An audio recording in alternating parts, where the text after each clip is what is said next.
Hey guys! Tonight we're going to dive into the truly unglamorous, often brutal reality of being an ordinary citizen in ancient Rome. Forget the grand marble temples, the heroic senators, and the lavish feasts you see in movies. Tonight, you're not a conquering general or a powerful patrician. Oh no, you're just another plebeian, a working-class Roman, born with dirt under your fingernails and the weight of an entire empire on your shoulders. You wake up on a lumpy, straw-filled mattress, if you're lucky enough to even have one, to the stench of the city sewage, unwashed bodies, stale bread, and maybe a hint of fresh animal dung from the street below. The sun hasn't even fully cleared the hills, but the cacophony of Rome is already beginning. The creak of carts, the shouts of vendors, the distant bleating of goats. This isn't some glorious epic. It's a grind. A relentless, often thankless grind, where survival is your daily triumph. Trust me, you probably wouldn't last a week. So, before you get comfortable, take a moment to like the video and subscribe, but only if you genuinely enjoy what I do here. Let me know where you're listening from and what time it is for you right now in the comments below. Now, dim the lights, maybe turn on a fan for that soft background hum, and let's ease into tonight's journey together. You feel the rough woolen tunic cling to your body, damp with the night's sweat. Your stomach growls, a familiar companion. Empty, save for a few sips of watered-down wine and a piece of yesterday's hard bread. The early morning chill seeps through the cracks in the shoddy walls of your insula, that multi-story apartment building that feels more like a stacked beehive for humans than a home. You share this single, cramped room with your entire family, your parents, perhaps a younger sibling or two, maybe even an aging aunt. Personal space is a luxury only the rich can afford. And you, my friend, are far from rich.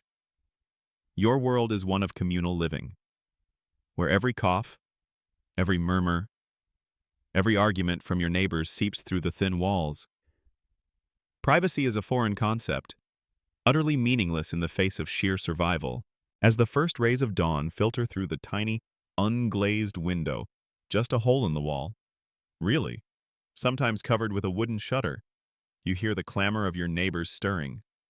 The air is thick with the smell of unwashed bodies and the lingering scent of last night's meager cooking. Probably a simple porridge or some lentil stew. Your sleeping mat is thin, offering little comfort from the hard, cold floor. You shift, your back aching from a day spent hauling stones at the latest construction project, or perhaps working at the public baths, cleaning up after the wealthy.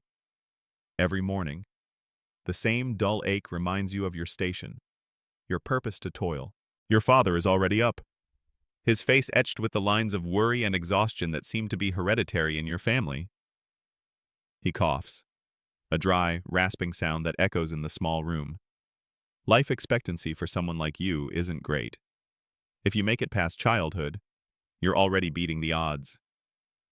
The Roman world is brutal, and for the plebeian, it's doubly so. You learn early on that complaining does nothing. It only makes the powerful angrier and your life harder. So, you learn to swallow your grievances. Just like you swallow the bitter taste of reality with your breakfast of watery gruel. The city outside is waking up, a living, breathing beast. You hear the creak of carts on the cobblestones, the shouts of merchants already hawking their wares, the distant bleating of sheep being driven to market. The air is filled with 1,000 different smells, most of them unpleasant refuse from overflowing gutters. The acrid tang of human waste, the sweat of 1,000 bodies pressed together in narrow streets. This is your reality, your perpetual sensory backdrop. You might occasionally catch a whiff of something pleasant, a blooming flower from a patrician's garden, or the aroma of fresh bread from a baker's stall. But these are fleeting moments, quickly overwhelmed by the prevailing stench of a city teetering on the edge of chaos and remarkable ingenuity. It's a fascinating dichotomy. Isn't it a city that builds magnificent aqueducts and grand forums, yet struggles with basic sanitation for the majority of its population? You pull on your sandals, probably worn thin from countless miles of walking. For a plebeian, Walking is your primary mode of transportation. Carriages are for the rich, or for those transporting goods.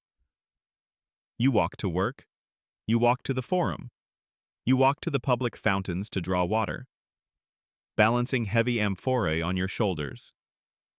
Your legs are constantly tired, your feet calloused and often sore. There's no easy commute for you. Every journey is a physical exertion, a constant reminder of your humble place in the social hierarchy. It's almost comical when you think about it. The empire boasts incredible roads connecting vast distances, but within the city, you're still basically on foot power. Before you head out, you might offer a quick prayer to the household gods, the lares and penates, small figurines kept in a niche in the wall. You ask for a good day, for enough work, for safety from accident or illness. Your gods are practical, directly tied to your immediate survival. You don't have time for philosophical debates about the nature of the cosmos. You need tangible blessings, like a full belly and the continued health of your family. The Romans were deeply superstitious, and for plebeians, this was even more pronounced. Every creak of the floorboards, every strange dream, could be an omen, a sign from the gods. Historians still debate the extent to which plebeians genuinely believed in the pantheon of gods versus simply adhering to the rituals out of custom or fear of divine displeasure. As you step out of your insula, the narrow street is already bustling. Vendors are setting up their stalls, their voices loud and competitive. You weave through a throng of people, other plebeians like yourself, slaves hurrying on errands, perhaps a few freedmen trying to make their way. The streets are a chaotic mix of humanity and animal traffic. You have to be constantly vigilant, dodging donkey carts, stray dogs, and the occasional patrician's litter, carried by strong, sweating slaves. Heaven forbid you get in their way. A quick shove or a shouted insult would be the least of your worries. Your existence is largely invisible to them, unless you pose an inconvenience. Your work awaits. Maybe you're a day laborer, standing in the forum early in the morning, hoping to be picked for a job. A foreman might eye your strong arms, your weary but determined gaze. If you're lucky, you get a full day's pay. Enough for a meager dinner and perhaps a small amount set aside for rent. If not, you return home with nothing, and the gnawing hunger in your stomach becomes a sharp pain. This constant uncertainty is a feature, not a bug, of your life. There are no steady contracts, no guaranteed wages for most plebeians. You live hand to mouth, day to day, always on the edge of destitution. It's a bit like being a gig worker in the modern age, but with significantly higher stakes and fewer safety nets. Perhaps you're not a laborer, but an artisan. You might be a potter, your hands stained with clay, shaping vessels for daily use. Or a leather worker, the smell of curing hides perpetually clinging to your clothes. Maybe you're a baker, rising before dawn to prepare bread for the city's hungry masses. Even as an artisan, life is tough. You compete with countless others, constantly battling for customers and fair prices for your wares. The market is saturated, and the demand for quality often takes a backseat to affordability. You might dream of selling your finest pottery to a wealthy patrician, but more often, you're churning out dozens of simple, unadorned bowls for the common folk. Even if you have a trade, you're still at the mercy of the powerful. The Roman elite controlled most of the resources, most of the land, and most of the wealth. You pay taxes. Even if you barely have enough to feed your family, you are obligated to serve in the army if called upon, tearing you away from your family and livelihood, often with little compensation. The system is rigged, and you're at the very bottom, constantly looking up, hoping for a crumb from the master's table. It's a rather cruel joke, isn't it? You're the backbone of the empire, the one who builds the roads, bakes the bread, fights the wars, yet you reap so little of the reward. Throughout your day, you interact with various members of Roman society. You see slaves, who often have it worse than you. Yet sometimes a skilled slave might live better than a free plebeian. You see freedmen, former slaves who have gained their freedom, often still struggling, but with a glimmer of hope that you might also aspire to. And then there are the patricians, the noble class, who glide by in their litters, their toga-clad figures radiating an air of untouchable authority. You keep your head down, you defer. You try to avoid their gaze. To them, you are just part of the background, a nameless, faceless cog in the vast Roman machine. The sun climbs higher, beating down on the city. The heat can be oppressive, especially in the summer months. You sweat, you thirst, but you keep working. There are no air-conditioned offices or even shady parks for you to escape to during your break. Your breaks are short, usually just enough time to grab a quick, cheap meal from a street vendor, perhaps some beans, a bit of cheese, or more hard bread. Water is often drawn from a public fountain, shared by hundreds, its cleanliness questionable at best. You learn to ignore the flies, the dust, the constant clamor. You focus on the task at hand, because that's all you can do. Life in ancient Rome for a plebeian was a constant balancing act between labor, meager subsistence, and the ever-present threat of disease, debt, or disaster. You were born into it, and for most, you died in it. There was little social mobility, despite what some romanticized accounts might suggest. While theoretically possible to rise through military service, or by gaining a patron, for the vast majority, the path was set at birth. You were a plebeian, your father was a plebeian, and your children would likely be plebeians. It was a cycle that was incredibly difficult to break. This unyielding reality is perhaps the most defining feature of your existence. You are part of the engine that drives the empire, but you are also its most expendable part. Your day ends as it began, with exhaustion. You drag yourself back to your insula, your muscles aching, your mind weary. The evening air is cooler, but the smells of the city persist. You might share a simple meal with your family, talk briefly about the day's struggles, and then collapse onto your thin mat, hoping for a few hours of undisturbed sleep before the grind begins anew. The stars might twinkle brightly above the open courtyard of your insula, but for you, they offer little comfort. Your dreams are not of glory or riches, but of enough food, enough work, and perhaps, just perhaps, a day without pain. The quiet despair that underpins the lives of the plebeians is a stark contrast to the grand narratives of Roman power and splendor. You wake, not to an alarm clock, but to the insistent clamor of the Roman morning.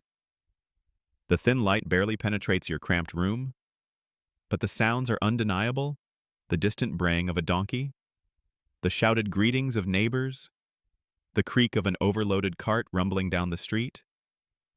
Your bed? If you can even call it that. A thin mat on the floor, perhaps with a straw-filled pillow, has done little to alleviate the aches in your back and shoulders from yesterday's toil. Every morning is a battle against inertia, a mental struggle to push your weary body out into the bustling, unforgiving city. Your first priority, even before food, is often water.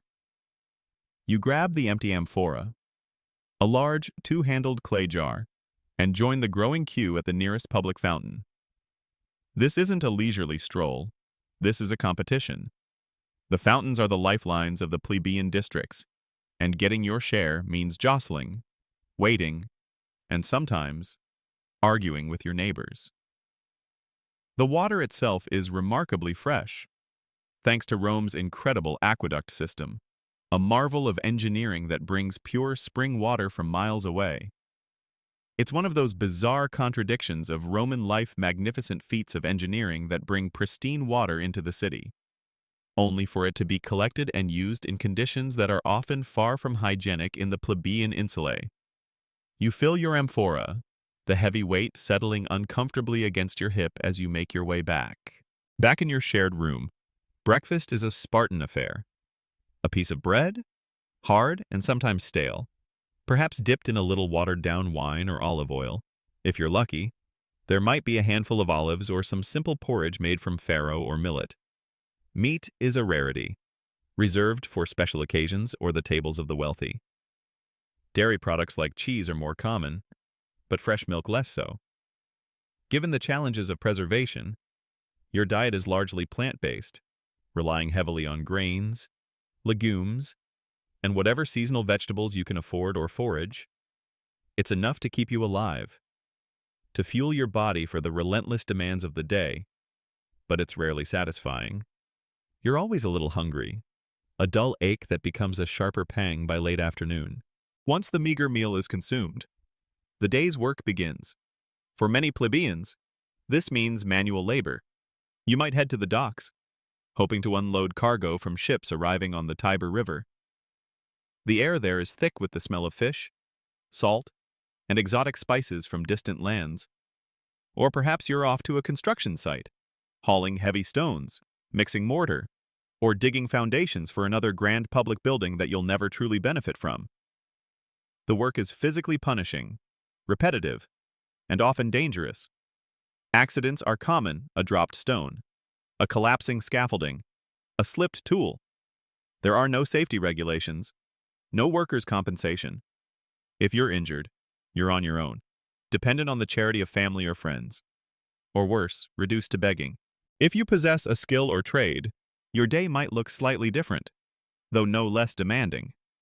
You could be a cobbler, hunched over your bench, shaping leather into sandals and shoes for the masses. The rhythmic tapping of your hammer, the smell of leather and wax, becomes the soundtrack to your day.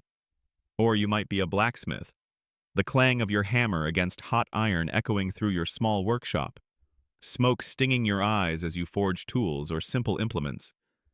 Perhaps you're a potter, spinning clay on your wheel, producing bowls and amphorae that will be used by thousands of other Romans, often for less than a decent profit. Even with a trade, competition is fierce. The markets are overflowing with goods, and you constantly negotiate prices, trying to eke out a living.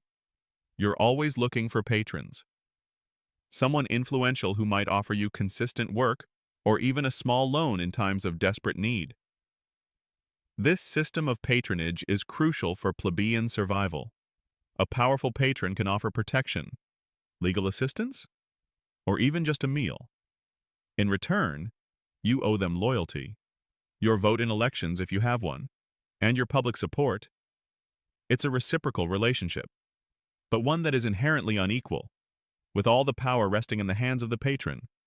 It's a subtle form of control, a web of obligations that binds you to the elite. Lunch, or prandium, is usually eaten quickly, often at your place of work. It's even simpler than breakfast: a piece of bread, perhaps some fruit if it's in season, or a handful of nuts. There's no elaborate meal break, no relaxing with colleagues. You eat what you can, when you can, and then you get back to work. Your life is dictated by the sun and the demands of your labor, with little room for leisure. One fascinating aspect of daily plebeian life, often overlooked, is the public latrines. While many homes, especially insula, lacked private toilets, the Roman public latrines were often quite communal, with rows of seats over running water. It sounds rather grand, but for a plebeian, it was a necessity. You'd use a shared sponge on a stick to clean yourself, not exactly the epitome of hygiene, but better than nothing. This communal aspect extended to much of plebeian life. Everything was shared, from water fountains to public baths, blurring the lines of personal space in a way that modern society would find quite unsettling. As the afternoon wears on, the city's energy can feel overwhelming.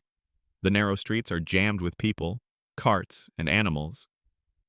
Noise is constant: the cries of street vendors, the chatter of crowds, the distant rumble of chariot wheels, the smell, a mix of cooking, sewage, and unwashed bodies, is ever present.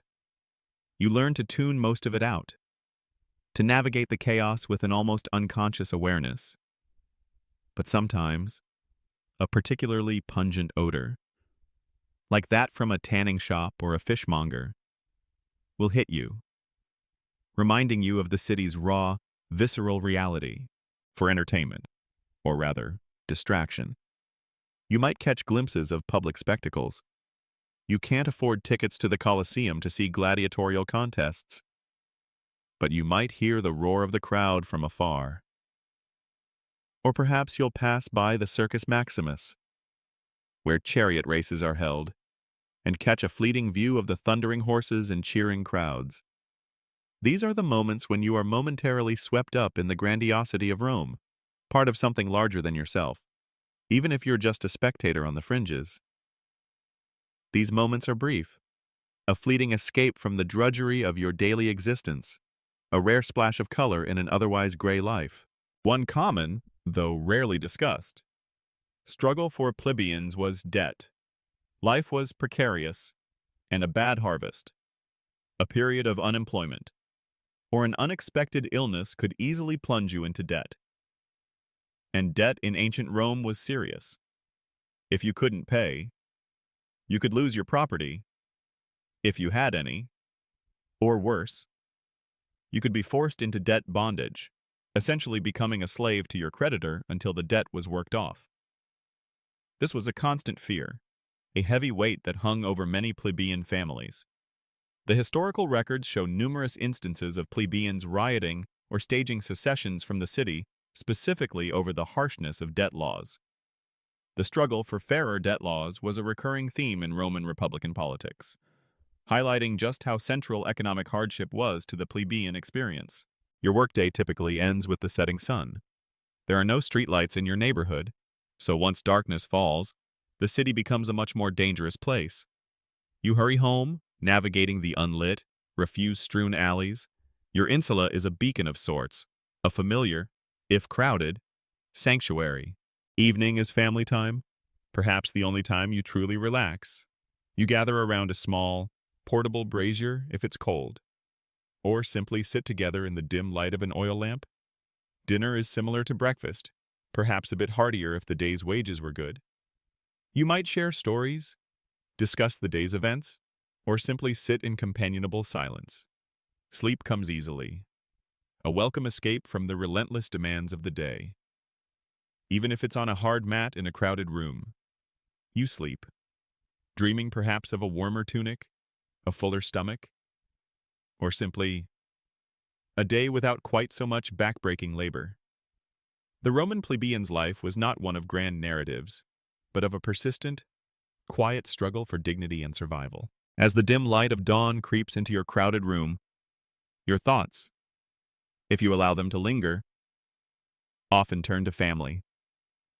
For a Roman plebeian, family isn't just a comfort, it's the very bedrock of your survival. You're not just an individual struggling against the tides of Roman life. You are a vital part of a collective unit, a familia that extends beyond the nuclear parents and children to include grandparents, aunts, uncles, and even freed slaves who might still be attached to the household. Every mouth to feed is a burden. Yes, but every pair of hands is also a potential contributor to the family's meager income. You learn early that your fate is inextricably linked to theirs. Marriage for you isn't some grand romantic affair depicted in patrician poetry. It's a pragmatic necessity. You're likely to marry young, perhaps in your late teens or early 20s, not out of passionate love, but out of a shared need for stability and the production of heirs. Your parents, or your patron, might arrange the match, looking for someone from a respectable, though equally humble, family. A good match means a stronger collective unit, perhaps combining two families with complementary skills, a baker marrying a weaver, for example, to create a more resilient economic household. The ceremony itself would be simple, a basic ritual to acknowledge the union, perhaps a handshake and a few witnesses, a far cry from the elaborate patrician weddings. Once married, the expectation is clear children, and lots of them. Child mortality rates in ancient Rome are appallingly high, especially for the poor. Disease, malnutrition, and poor sanitation decimate the young, you know. With a grim certainty, that not all your children will survive to adulthood. So, you have many, hoping that a few, perhaps even just one or two, will make it through the treacherous early years. Each birth is a moment of fragile hope mixed with profound anxiety. Will this one be strong? Will they succumb to the fevers that sweep through the insulae? The sheer number of children, a common historical fact for this era, truly underscores the desperation for continuity. It's almost as if you're playing a grim lottery with fate. Your wife, if she's a plebeian like you, is not idle. While the patrician matron might supervise slaves and manage a grand household, your wife is a crucial economic partner. She'll be spinning wool into thread, weaving fabric for tunics, or perhaps working in a small shop, selling produce or crafts. She might even be a wet nurse for a wealthier family, sacrificing her own time with your children to earn a few precious coins. Her domestic work is not simply household management. It is often a direct contribution to the family's meager income. You rely on her strength, her resilience, and her tireless labor just as much as she relies on yours. The traditional gender roles exist, but for plebeians, they are often blurred by the sheer necessity of survival. Parenting in a plebeian household is a hands-on, often harsh, experience. There's little time for formal education, especially for boys, who are expected to learn a trade from their father or be apprenticed out early.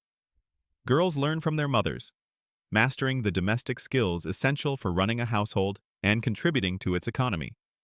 Discipline is often strict, a necessity in a world where mistakes can have dire consequences. You teach your children to be resilient, to be hardworking, and to understand their place in the rigid social hierarchy. You instill in them the values of frugality and pragmatism, because lavishness and idealism are luxuries you simply cannot afford. Remember how you learned to swallow your grievances? You teach your children the same. The bond with your children is deep, born of shared hardship. You celebrate their milestones, mourn their losses, and pray desperately for their health and future. They are your hope, your legacy. The only way your lineage will continue in a world that often seems determined to grind you into dust. The thought of your children facing the same crushing poverty you experience is a constant motivator, driving you to work harder, to seek out every possible opportunity, no matter how small. Yet, you also know that their lives will likely mirror your own, a sobering reality. Elderly care is another crucial aspect of family life. If your parents live long enough to become old and infirm, it is your duty, and your children's, to care for them. There are no state pensions, no old age homes. The elderly are integrated into the household, contributing what they can, perhaps minding younger children, mending clothes, or offering advice gleaned from a lifetime of struggle. They represent a living link to your family's history, and their survival is a testament to the family's collective strength. Of course, their care also places an additional strain on the family's already stretched resources. A quiet burden born out of love and obligation. The concept of familial piety, pietas, was deeply ingrained in Roman culture, extending to the veneration of ancestors and the care of living elders. Death is a frequent visitor to the plebeian family. Infant mortality, childhood diseases, accidents at work, and the general hardships of life mean that funerals are unfortunately common. A death in the family, especially of a working adult, can be catastrophic, pushing the survivors even further into poverty.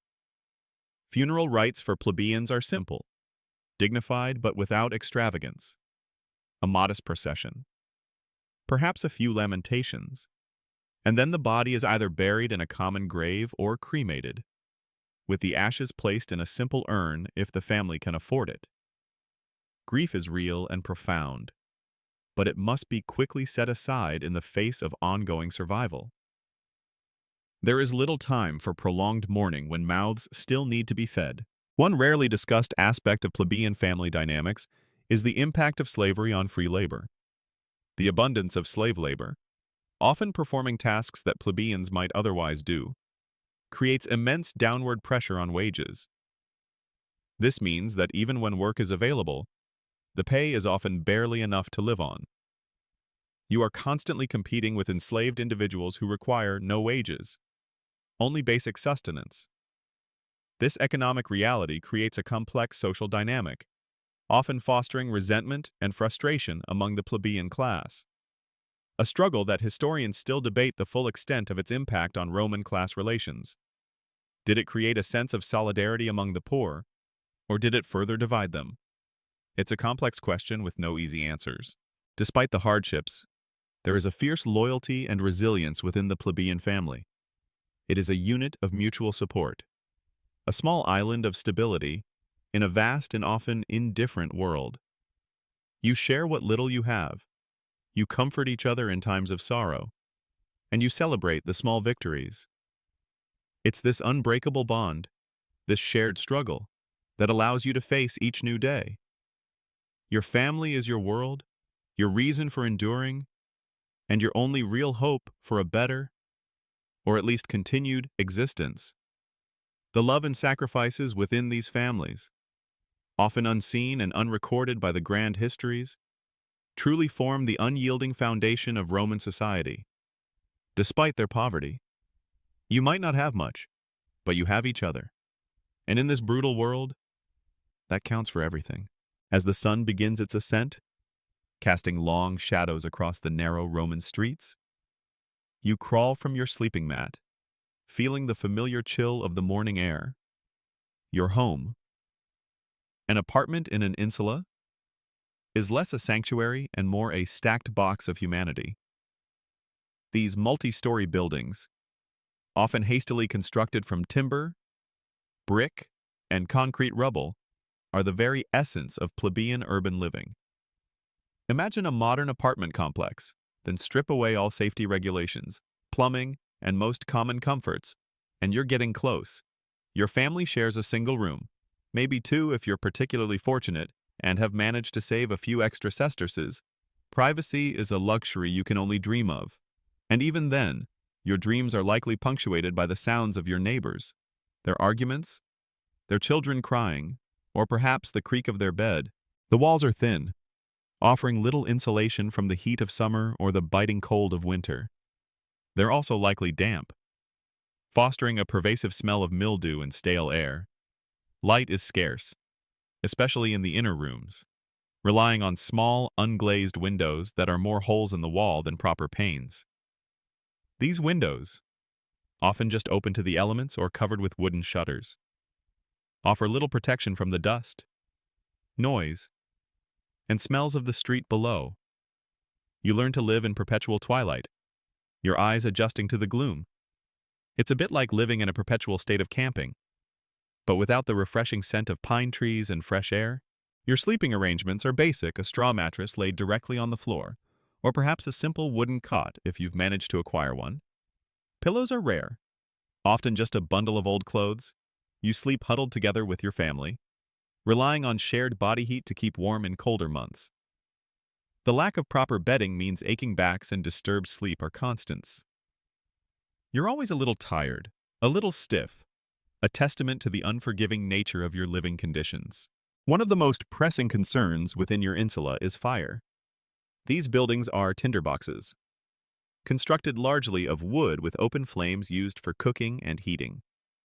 A dropped lamp, a stray spark from a brazier, or an overheated hearth can quickly engulf an entire building in flames. And once a fire starts, it spreads with terrifying speed. There's no fire department as you know it, just the vigils, a sort of night watch and early firefighting force. But they are often overwhelmed, especially in the densely packed plebeian districts. You live with the constant, unspoken fear that one night, your home, your few possessions, and perhaps even your family, could be consumed by an inferno. The smell of smoke is a familiar one in Rome, a grim reminder of this ever-present danger.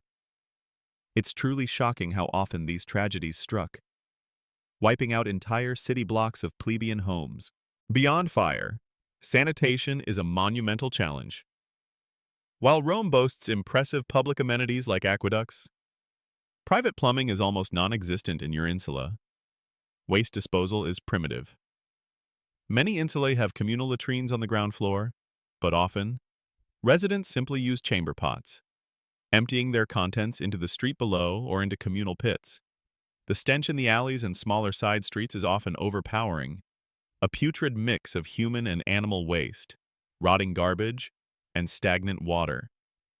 Disease thrives in these conditions. Flies are ubiquitous, buzzing around every food source and every pile of refuse. This truly disgusting reality is a major contributor to the short life expectancy of plebeians. The overcrowding also contributes to the rapid spread of disease. Fevers, dysentery, respiratory illnesses, and skin infections are rampant.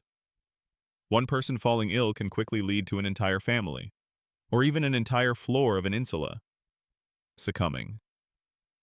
Doctors, for the most part, are a luxury you cannot afford. You rely on traditional remedies, homegrown herbs, and the wisdom of older family members, or perhaps a local folk healer. Your body is constantly fighting off pathogens, building a resilience born of necessity, but often succumbing anyway. A common cold for a patrician might be a death sentence for a plebeian, due to the lack of proper nutrition and medical care. The historical debate often centers on whether the Romans truly understood germ theory or simply accepted disease as an inevitable part of life. But for you, the outcome is the same. Your immediate surroundings, the streets and alleys of your neighborhood, are an extension of your cramped living space. They are unpaved, often muddy or dusty depending on the weather, and perpetually filled with refuse. You navigate around piles of garbage, human and animal excrement, and the constant flow of people and animals. There is no organized trash collection as we know it. Waste is simply tossed out, or allowed to accumulate. This contributes to the spread of disease and attracts vermin. Rats and mice are constant companions, scurrying through your home and the streets. It's a rather grim game of avoiding stepping in something unpleasant with every single step you take. Despite these grim conditions, the insulae also fostered a strong sense of community. You know your neighbors, perhaps not intimately, but by sight and by sound. You share common struggles, borrow a cup of lentils, offer a hand when someone is ill. Children play in the narrow courtyards or the slightly wider street outside, finding joy in simple games. There's a certain resilience, a shared understanding born from collective hardship. You might grumble about the noise or the smells, but you also rely on this informal network for support and solidarity. One of the less obvious, but equally pervasive, hazards of plebeian housing is the structural integrity of the buildings themselves. Landlords, often absentee and driven by profit, would cut corners on construction, using inferior materials and rushing the building process. This led to frequent collapses, particularly during heavy rains or earthquakes. You live with the unspoken fear that your home, the very roof over your head, could simply give way, trapping you and your family beneath tons of rubble. It's a testament to the desperation for shelter that people willingly lived in such precarious structures. This is a common historical fact, often highlighted by ancient writers like Juvenal, who decried the dangers of Roman insulae. So, while the patricians live in their sprawling domus, with multiple rooms, private courtyards, and even indoor plumbing, your life is dictated by the limitations of your insula. It's a constant battle against filth, disease, fire, and structural instability. Yet, it's your home, the place where your family gathers, where you seek refuge from the relentless demands of the city. It's a place of both despair and resilient community, a stark reminder of the vast chasm between the lives of Rome's rich and its uncounted poor. You might dream of a villa with a garden, but for now, the shared sounds and smells of your insula are all you know, and all you can realistically expect. Your stomach, a constant companion in its emptiness, gnaws at you as the sun reaches its zenith. For a Roman plebeian, thoughts of food aren't a casual consideration. They're a daily obsession, a relentless pursuit. You don't eat for pleasure or culinary adventure. You eat for survival. Every morsel is precious. Every meal a temporary reprieve from the gnawing hunger that defines so much of your existence. Your staple, the very foundation of your diet, is bread, not the light, fluffy loaves you might imagine, but dense, coarse loaves made from the cheapest available grains, often barley or emmer wheat. It's often hard, sometimes stale, and always a battle to chew. You might dip it in water, or if you're lucky, a little olive oil to soften it.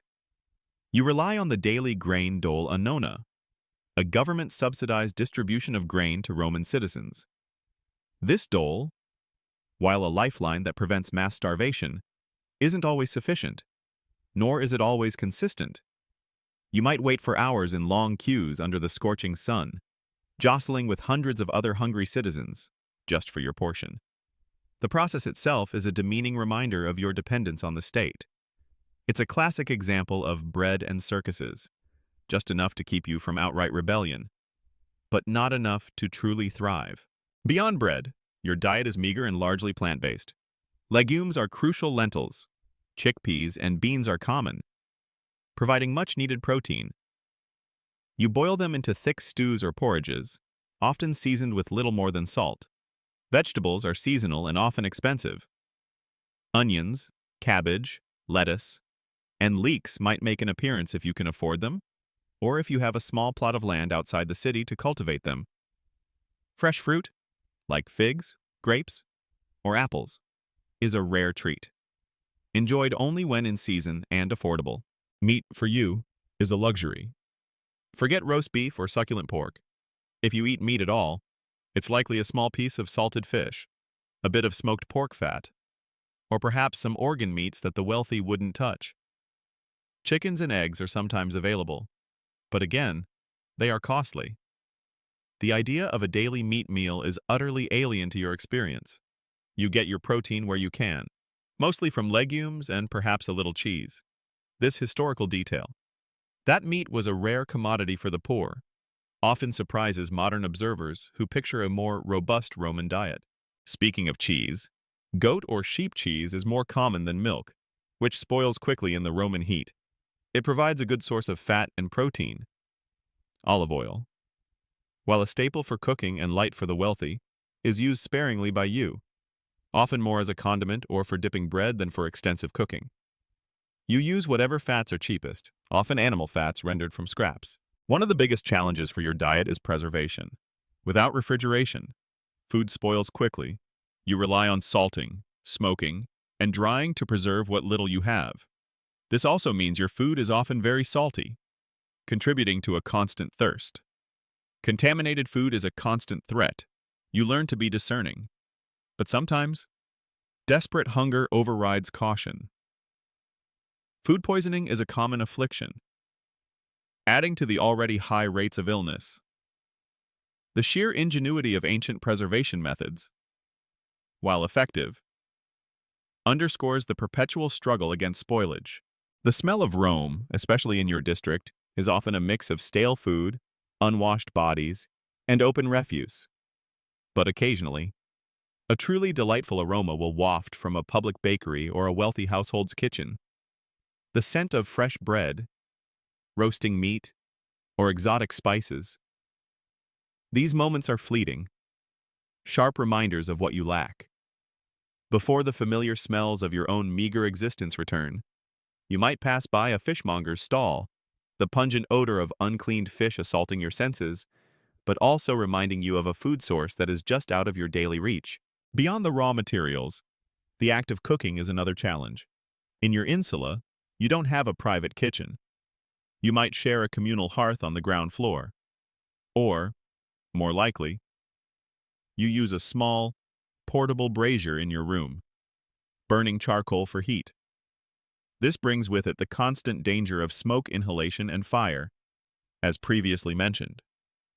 Cooking is simple boiling, stewing, perhaps a little grilling if you have the means. Elaborate recipes are for the rich. Your aim is efficiency and sustenance, not gourmet dining. The quest for food also means navigating the bustling Roman markets. You're always looking for the cheapest options, the slightly bruised fruit, the less desirable cuts of whatever meat might be available. You haggle over every coin, knowing that a few sesterces saved here could mean a little more food for your children there. The markets are chaotic, noisy, and competitive, a true microcosm of Roman life, where every interaction is a negotiation for survival. It's an exhausting process, adding to the physical and mental drain of your day. A unique aspect of Roman life, especially for plebeians, was the widespread consumption of garum, a fermented fish sauce. This pungent condiment was incredibly popular, used to flavor almost everything, from vegetables to porridges. It was cheap and readily available, providing a strong, savory taste to an otherwise bland diet. While it might sound off-putting to modern sensibilities, imagine trying to make unseasoned legumes palatable day after day. Garum was a godsend. It's a historical fact that some historians still debate the full nutritional impact of garum, and whether its high sodium content contributed to health issues. But for you, it's a taste enhancer you can't live without. Ultimately, your relationship with food is one of scarcity and constant effort. You eat to live, not the other way around. Every day is a struggle against hunger, a fight to put enough calories into your body to face another day of labor. The occasional feast days or public distributions are rare moments of abundance, quickly forgotten as the cycle of scarcity resumes. You are a living testament to the saying, "A hungry man has no conscience." Except for you. It's more like, "A hungry man has no choice but to keep fighting." Your life is not about the pursuit of happiness, but the pursuit of enough. As you navigate the bustling, chaotic streets of Rome, your path inevitably crosses with the ubiquitous presence of law and order, or rather, for a Roman plebeian, the distinct lack of it when it comes to your protection. The Roman legal system, complex and formidable, exists primarily to protect the interests of the powerful, the patricians, the wealthy elite, and the state itself. For you, a humble plebeian, it often feels like a distant, oppressive force, a web of rules designed to keep you in your place rather than to uplift or genuinely defend you. Imagine, for a moment, that you are involved in a dispute.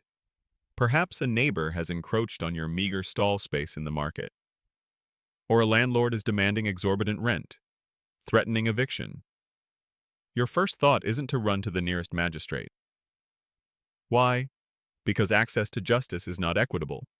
You can't afford a skilled advocate or lawyer, whose services are expensive and typically reserved for those with wealth or powerful connections.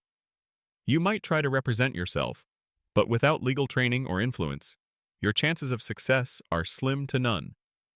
The Roman legal process, with its intricate procedures and formal language, is a labyrinth designed to confuse and exclude the uninitiated. Moreover, the courts themselves are intimidating. You'd stand before a magistrate, usually a patrician, who comes from a world utterly alien to yours. Their decisions might seem arbitrary, their understanding of your daily struggles non-existent. The testimony of a wealthy citizen or a patron would likely carry far more weight than yours. Regardless of the facts, this inherent bias, though rarely explicitly stated in the laws themselves, is a pervasive reality of the Roman justice system. It's a bitter pill to swallow. This knowledge that the scales of justice are perpetually tilted against you. Petty crime is rampant in Rome, especially in the densely packed plebeian districts. Theft is common, a stolen loaf of bread, a purloined tool. If you are the victim, your recourse is often limited. Reporting it to the vigils the city watch might yield little result, as they are often overwhelmed and focused on larger threats or maintaining public order rather than investigating every minor larceny.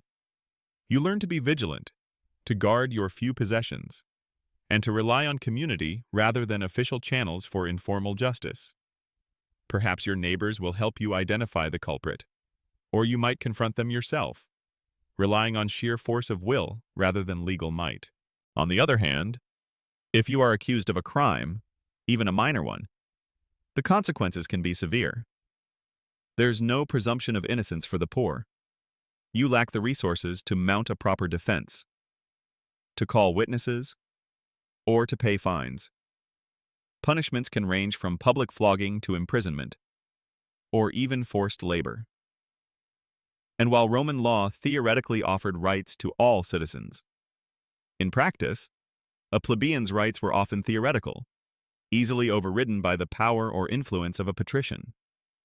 Historians still debate the extent to which everyday legal protections truly extended to the lowest classes, often concluding that while the letter of the law existed, its spirit was often absent for the poor. One particularly harsh aspect of Roman law that constantly looms over your head is debt. We touched on this before, but it bears repeating. If you fall into debt and cannot repay, the consequences can be catastrophic. The ancient Roman practice of nexum, where a debtor could literally pledge themselves or their family members as security for a loan, effectively becoming a bondsman or slave to the creditor, was eventually reformed.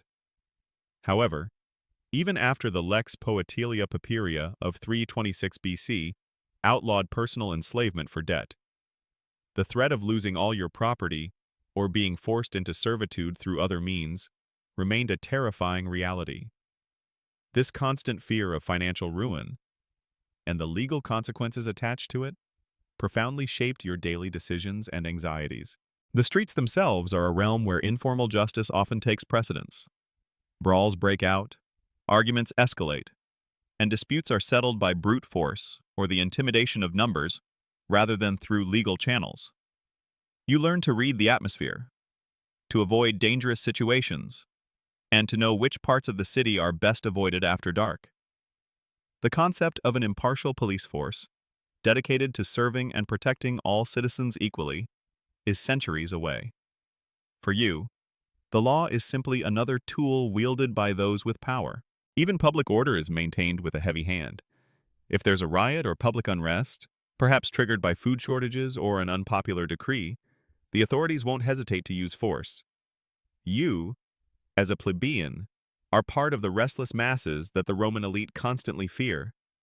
Any gathering, any hint of dissent, can be met with swift and brutal suppression. Your participation in public life, beyond simply casting your vote in elections if you even bother, given the perceived futility, is fraught with danger. You can express your discontent, but always at great personal risk. A fascinating, though grim, detail about Roman justice is the use of public executions and punishments. While primarily reserved for serious crimes, these spectacles serve as a brutal deterrent, a public display of the state's power and its willingness to inflict pain. You might witness a public flogging or even a crucifixion, leaving an indelible mark on your mind. These aren't just punishments, they are warnings, designed to reinforce the power of the state and the futility of resistance, especially for those at the bottom of the social hierarchy. It's a chilling reminder of how cheap a plebeian life can be. The contrast between the grand pronouncements of Roman law, the 12 tables, the concept of dura lex, sed lex, the law is harsh, but it is the law, and the lived reality for a plebeian is stark. You understand that while the abstract concept of justice might exist, its application is a privilege, not a universal right. Your interactions with the legal system are almost always from a position of disadvantage, a struggle against forces far more powerful than yourself. So, you try to live within the bounds, to avoid drawing unwanted attention, and to rely on your wits and your community to navigate a system that was never truly designed to protect you. The rhythmic clang of the blacksmith's hammer, the distant shouts from the training grounds, the sight of a legionary marching with an air of quiet confidence. These are familiar sounds and sights in Rome. But for you, a plebeian, the notion of military service is a complex, often terrifying, proposition. It's a double-edged sword, a potential path to meager glory and a slight improvement in your social standing, but far more often, a one-way ticket to a brutal death on a distant battlefield, leaving your family to fend for themselves. Historically, military service for Roman citizens was a fundamental duty. In the early Republic, you, as a plebeian, would have been expected to serve in the legion if you owned even a small amount of property. This was known as the assidui, those who could afford their own basic equipment. As Rome expanded and the demands for soldiers grew, the requirements gradually loosened, eventually leading to a more professional volunteer army, particularly after the Marian reforms. But regardless of the era, the call to arms for a plebeian was a profound disruption to your already precarious life. Imagine the day the levy comes. You're working in the fields, or perhaps laboring at a construction site. When the notice arrives, you are conscripted. There's no questioning it, no arguing. Your life, your family, your livelihood, all must be put on hold. You're given a basic kit, probably ill-fitting armor, and a standard sword and shield. Your training is rudimentary, focusing on basic drills and the harsh discipline that is the hallmark of the Roman military. You learn to march, to obey commands instantly, and to kill without hesitation. This is a far cry from your civilian life. Suddenly, your body is no longer your own, but a tool of the state. Life in the Roman army, especially for a common foot soldier like you, is relentlessly hard. You embark on long, arduous marches, carrying heavy packs laden with your equipment, tools for building camps, and several days' rations. You sleep in hastily constructed tents, often in uncomfortable conditions, exposed to the elements. Food is basic hardtack, dried meat, gruel, and watered wine. Disease spreads quickly through crowded camps, and hygiene is often poor. You're constantly battling exhaustion, hunger, and the pervasive fear of what awaits you on the battlefield. It's an unrelenting grind, similar to your civilian life, but with the added layer of constant, life-threatening danger. Then comes battle. This is the ultimate test, the moment when all your training, all your endurance, is put to the test. You stand in tight formation, shoulder to shoulder with your comrades, the legionaries. The air is thick with the dust of marching armies, the screams of men, and the clash of steel. You charge, you thrust, you parry. You witness unimaginable horrors, friends falling beside you, limbs severed, blood staining the ground. There's no glory in this, only a desperate struggle for survival. You fight not for abstract ideals, but for the man next to you, for your own life, and the faint hope of returning home. The sheer brutality of ancient warfare, often sanitized in historical accounts, is a visceral reality you experience with every nerve ending. If you survive, what do you gain? For some, booty and plunder from conquered lands offer a temporary windfall, a share of spoils, a few valuable coins, perhaps even a captured slave. This can be a game changer for a plebeian family, offering a chance to pay off debts, buy a small plot of land, or secure a better home. This is the elusive upside of military service, the glimmer of hope that draws many desperate men to the legions. However, such windfalls are rare, and often quickly spent or lost. More consistently, upon completing your service, typically 20 years or more in the later Republic Empire, you might receive a veteran's grant. This often comes in the form of a plot of land in a newly conquered territory or a significant sum of money. This could elevate you from plebeian poverty, allowing you to establish a farm or a small business. You would effectively become a colonist, or simply a respected veteran. This is the true long-term reward, and the dream that motivates many. However, many soldiers died before reaching this point, and even for those who did, the land might be far from Rome, in dangerous border regions, requiring immense effort to cultivate. One interesting, yet grim, detail about Roman military life is the practice of decimation.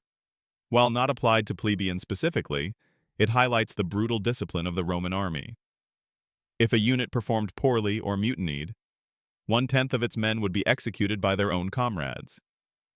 This terrifying practice, while rare, underscores the absolute power of commanders and the value placed on discipline over individual life.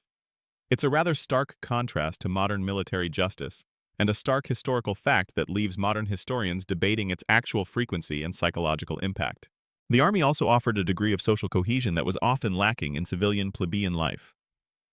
You trained, fought, and lived alongside men from diverse backgrounds, forging powerful bonds of camaraderie. You learned skills beyond warfare engineering, logistics, and administration. You saw parts of the world you would never have otherwise seen. For some, the discipline and structure of military life were a welcome change from the chaos and uncertainty of civilian existence, providing a sense of purpose and belonging. However, the downsides are immense. You leave your family vulnerable.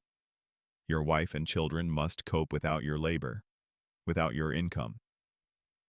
Many plebeian families faced starvation or fell deeper into debt during a father's absence. And then there's the very real possibility of death or debilitating injury. A battle wound could leave you crippled, unable to work, a burden on your family for the rest of your shortened life.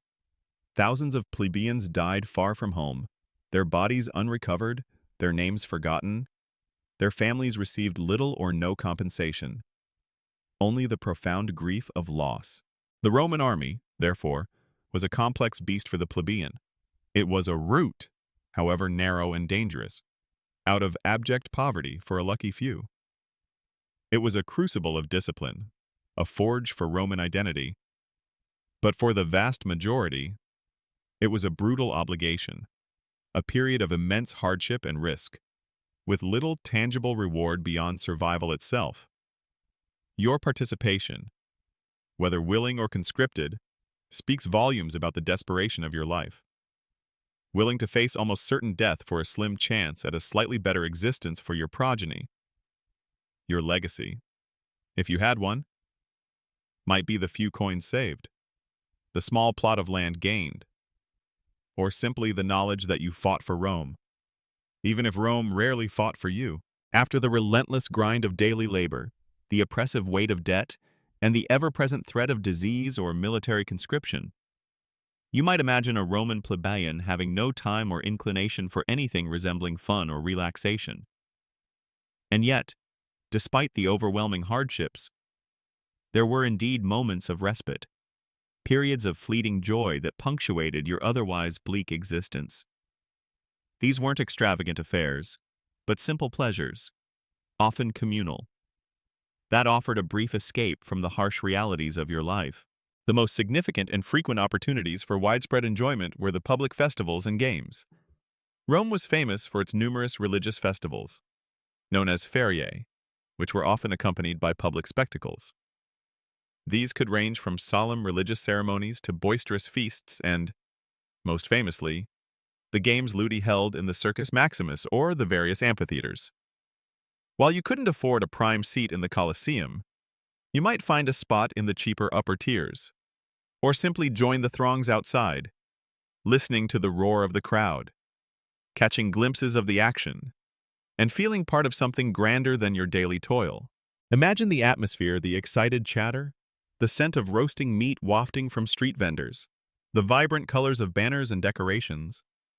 For a few hours, you could forget your empty stomach and aching muscles, swept up in the collective energy.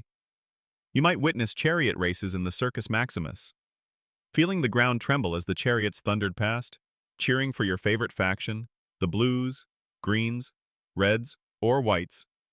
The excitement, the gambling on the outcomes even with your meager savings, and the sheer speed of the horses were exhilarating. Or perhaps it's a gladiatorial contest you managed to witness, albeit from a distance. The clash of steel, the roar of the crowd as a victor emerges. It's a brutal spectacle. Yes. But for many plebeians, it offered a raw, visceral drama, a temporary release from the monotony of their own struggles.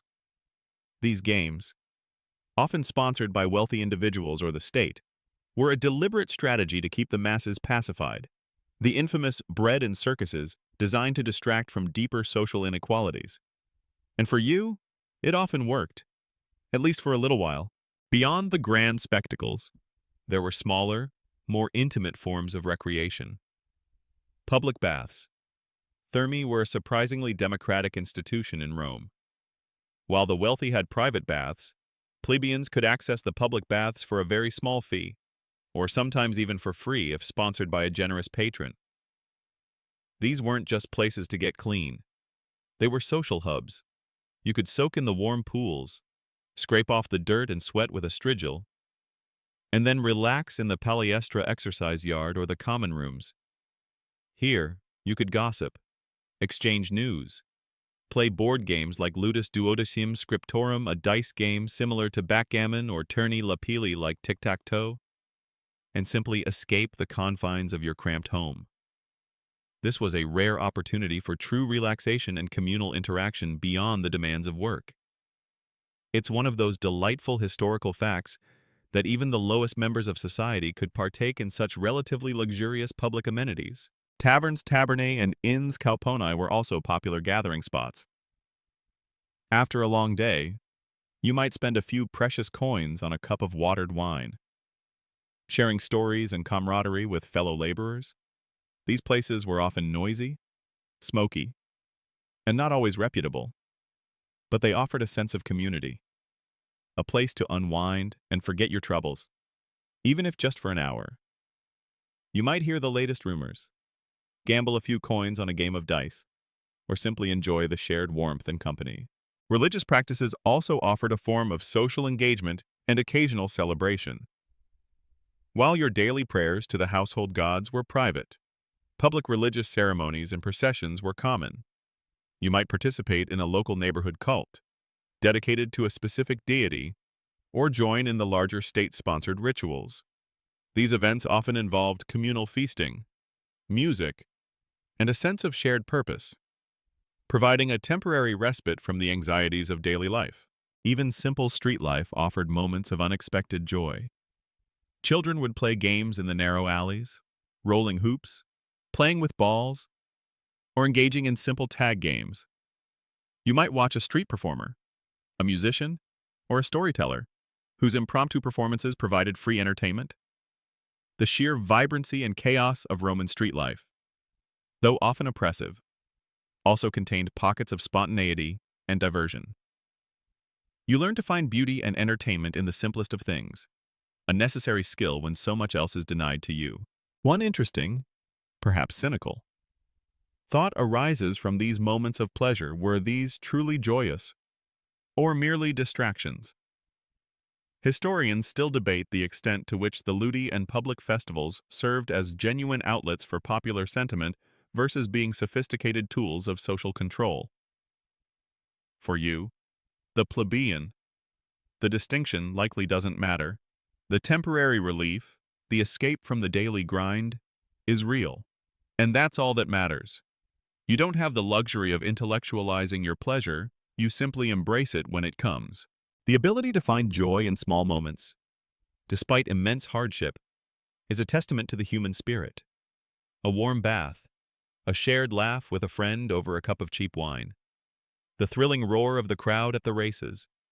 These are the threads of light woven into the dark fabric of your life. They are fleeting, yes, and rarely enough to erase the underlying stress, but they are vital.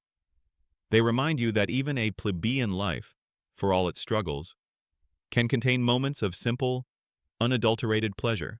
Amidst the constant struggle for daily survival, the gnawing hunger, and the pervasive injustices, there is a simmering undercurrent in the life of a Roman plebeian: dissatisfaction. For centuries, this dissatisfaction would occasionally erupt into open acts of rebellion, riots, and resistance.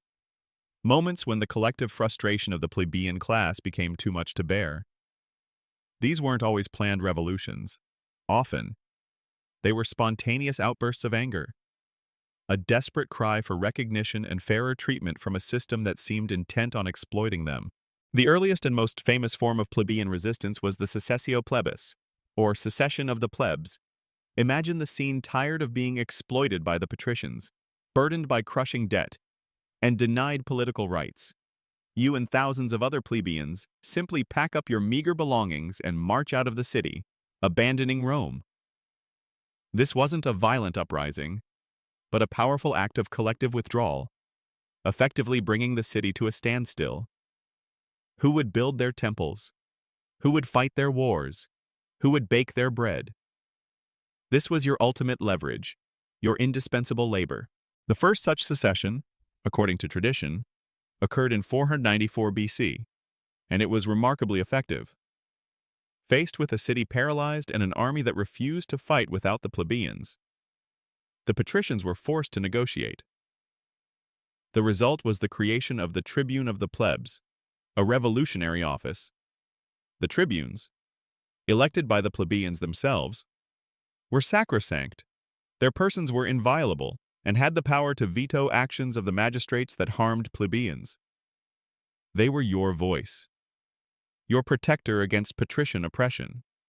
This was a monumental victory, a crack in the rigid social structure, and a clear demonstration of collective action. But the struggle didn't end there. Over centuries, plebeians continued to demand more rights, the call for written laws, so that you wouldn't be subject to the arbitrary interpretations of patrician magistrates, led to the creation of the 12 Tables in 451 to 450 BC. Imagine the relief, the sense of empowerment, knowing that the laws, though still harsh, were at least codified and publicly displayed. It meant you had something tangible to point to, a baseline of legal understanding, even if access to justice remained difficult. This was a crucial step towards legal equality, a slow chipping away at patrician dominance. However, these gains were often hard-won and sometimes temporary. Food riots were a constant threat, especially during times of poor harvest or disrupted grain supplies. When the grain dole was late, or the price of bread soared beyond your means, desperate hunger could quickly turn into violent protest. You would join the angry mobs, overturning stalls, demanding action, perhaps even clashing with the vigils or city authorities. These riots, though often brutally suppressed, served as a stark reminder to the elite of the thin line between order and chaos, forcing them to address the immediate needs of the populace, if only to maintain stability. Beyond organized political resistance and spontaneous riots, there were also more subtle forms of everyday resistance. Slowing down work, performing tasks poorly, pilfering small amounts of materials from construction sites. These were quiet acts of defiance, a way to reclaim a tiny sliver of dignity or resources in a system that gave you so little. These acts, though rarely recorded in official histories, were likely commonplace, a constant undercurrent of passive aggression against an unjust system. Historians still debate the true prevalence of these weapons of the weak in Roman society, but their existence is undeniable.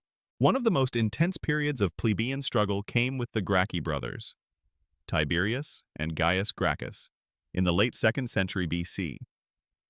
They were tribunes who championed radical land reforms, aiming to redistribute public land, much of which had been illegally seized by wealthy aristocrats, to the landless poor, including many plebeians and returning veterans. Imagine the hope these proposals sparked in your heart, the dream of owning your own small plot of land, of finally being truly independent. These movements, however, were met with fierce resistance from the senatorial elite, leading to widespread political violence and, tragically, the assassination of both brothers. Their story is a powerful testament to the deep-seated divisions within Roman society and the lengths to which the elite would go to protect their power and property. The Roman Republic was constantly shaped by this ongoing struggle of the orders, the conflict between the patricians and the plebeians.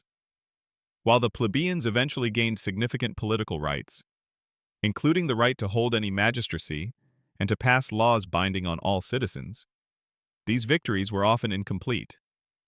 Economic inequality persisted, and the powerful still found ways to maintain their influence. The very structure of Roman political life, with its assemblies and offices, was a result of these long, often bitter struggles.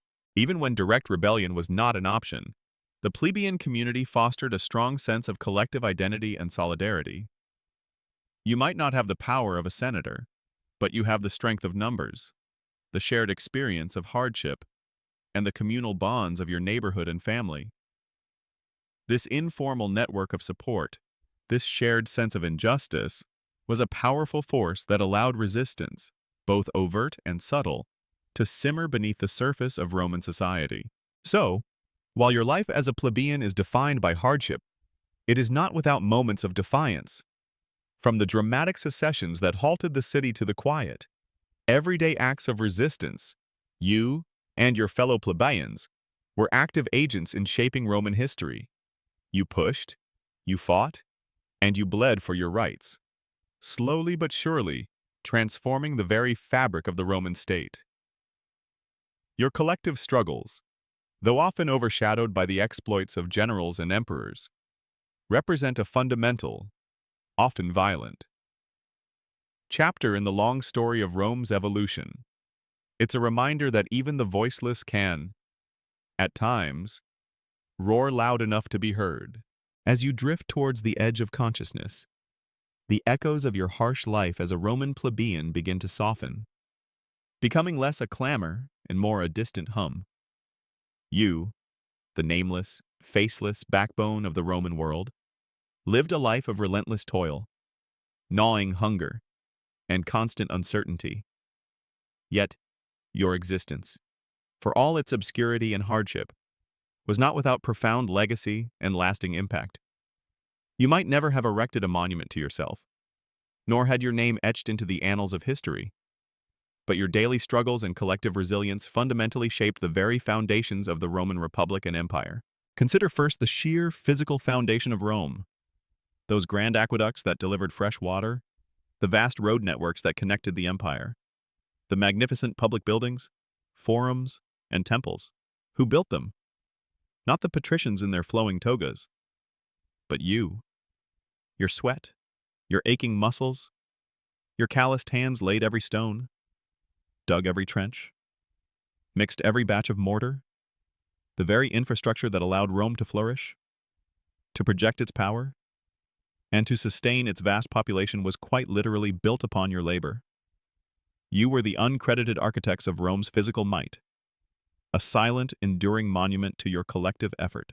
Beyond the physical, your struggles profoundly influenced Rome's political and legal evolution.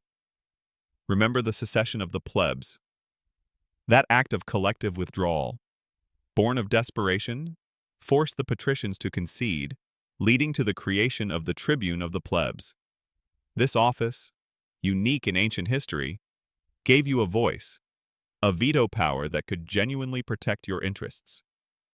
The gradual enshrinement of your rights, from the 12 tables to the ability to hold any magistracy, chipped away at the aristocratic monopoly on power. This struggle of the orders, fueled by your constant pressure, transformed Rome from a narrow oligarchy into a more inclusive though still imperfect republic, where, at least theoretically, all citizens had some say. This protracted class struggle is a key historical fact, often presented as a testament to Rome's unique political dynamism.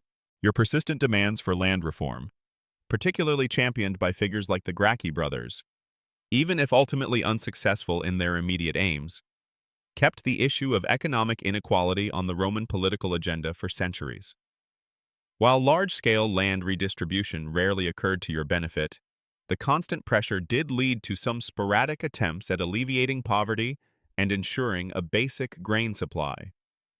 The very existence of the annona, the grain dole, was a direct consequence of the state's need to pacify and sustain its vast plebeian population.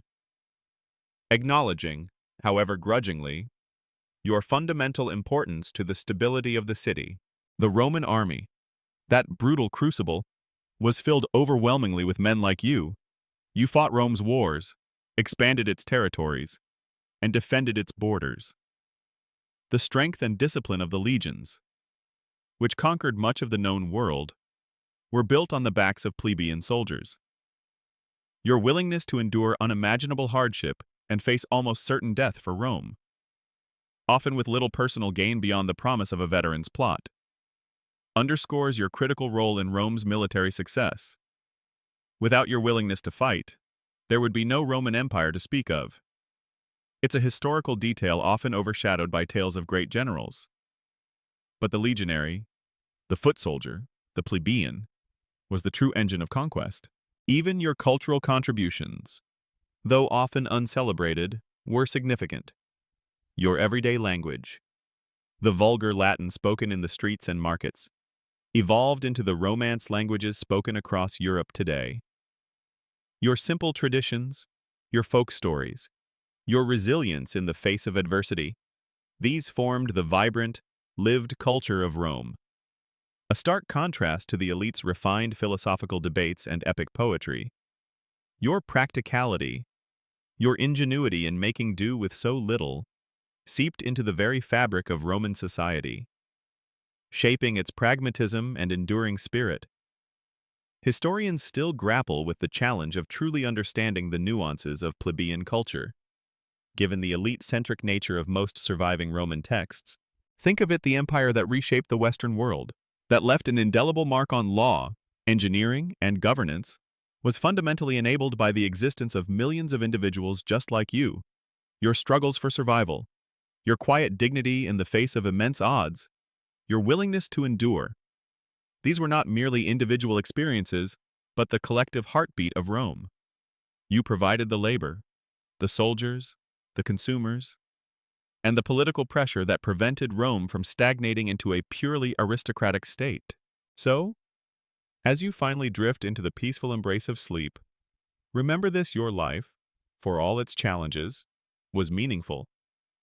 It was a vital, indispensable thread in the magnificent, sprawling tapestry of Roman history. You were the foundation, the engine, and the enduring spirit of an empire that echoed through time. Your hardship, in its own way, became Rome's strength.